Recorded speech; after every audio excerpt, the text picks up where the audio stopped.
Someone you know is probably planning a wedding right now. Maybe it is a friend, maybe a sibling, maybe you. And if you have ever been close to the planning of a wedding, you already know what it involves. The venue, the dress, the flowers, the catering, the guest list, the seating arrangement, the photographer, the cake, the speeches, the first dance, the ceremony itself with its specific words spoken in a specific order in front of a specific number of witnesses.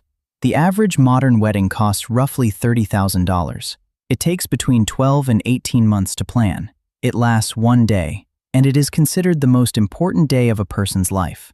All of this, every single element of it, is invented. Every piece of it was designed by someone at some point in history, and then gradually adopted until it became tradition, and then gradually assumed until it felt ancient and inevitable. None of it is ancient, none of it is inevitable. And for the overwhelming majority of human history, not a single person on Earth did any of it. So what did they do instead? The answer is not what you expect. It is not simpler. It is not cruder. It is not less meaningful. It is just completely different. And understanding what commitment looked like before weddings existed changes what you understand about what commitment actually is.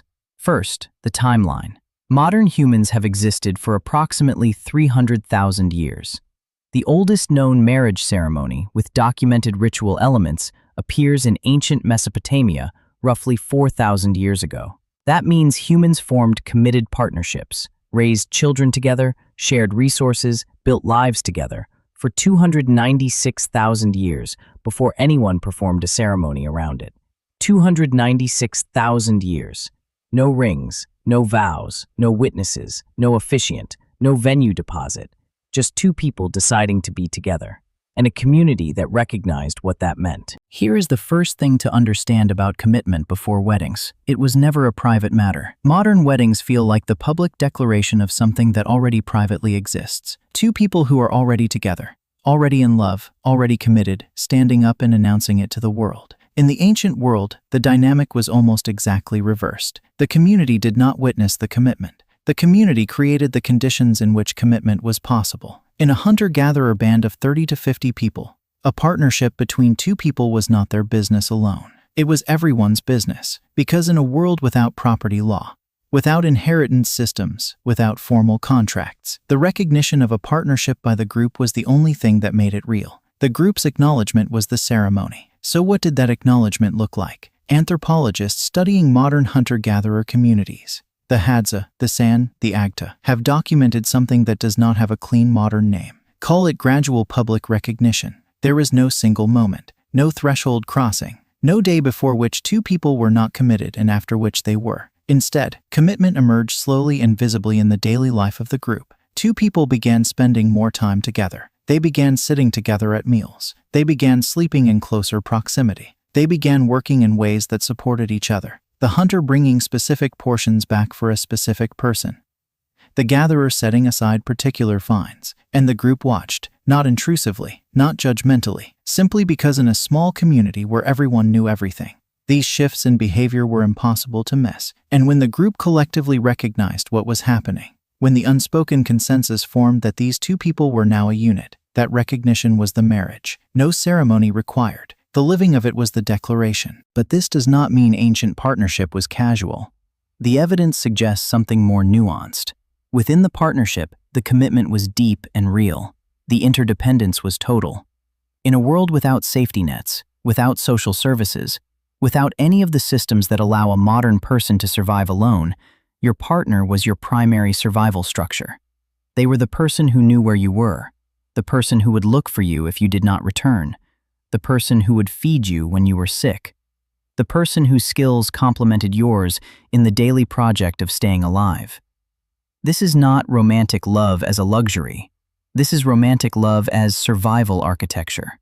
And it produced partnerships of extraordinary depth and durability, not because of legal obligation, not because of ceremony, because the partnership was genuinely necessary, because leaving was genuinely costly, because the alternative, being alone in a world that required cooperation to survive, was genuinely terrifying. When did ceremonies begin? The transition from unspoken community recognition to deliberate ritual appears to happen alongside the transition to agriculture. And the reason is almost entirely practical. Farming created property. Property needed inheritance. Inheritance required legal paternity. Legal paternity required verified exclusive partnership. Verified exclusive partnership required a witnessed, documented public ceremony. The wedding was not invented to celebrate love. The wedding was invented to establish property rights. This is not a romantic observation, but it is an honest one. The institution that we now treat as the ultimate expression of romantic commitment began as a legal technology for managing the transfer of land and livestock between families. The bride price, the dowry, the witnessing of vows.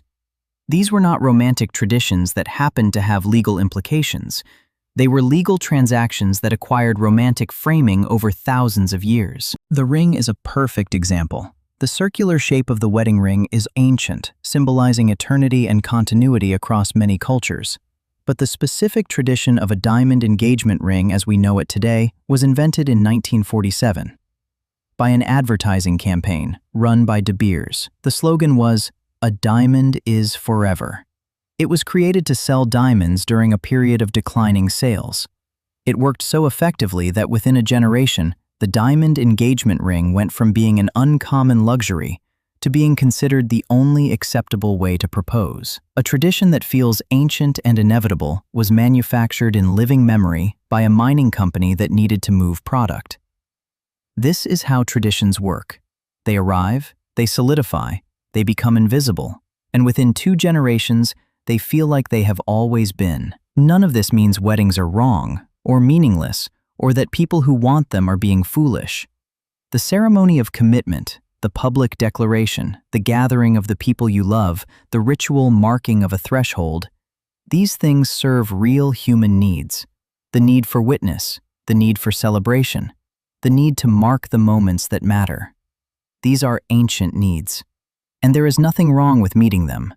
But there is something worth knowing about where the specific forms come from, about which parts are ancient and which parts are recent, about which parts serve the people committing and which parts serve institutions that benefit from the tradition. Because underneath all of it, underneath the venue and the dress and the $30,000 and the 18 months of planning, something much simpler is trying to happen. 2 people are trying to say to each other and to everyone they love, "I choose you. I am choosing you above everyone else.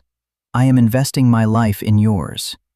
Ancient humans said this too, every day, in the food they shared, in the place they chose to sleep, in the way they moved through the world as a unit that the whole community could see and recognize and quietly, without ceremony, understand. The declaration was the same. It has always been the same. Only the packaging changed.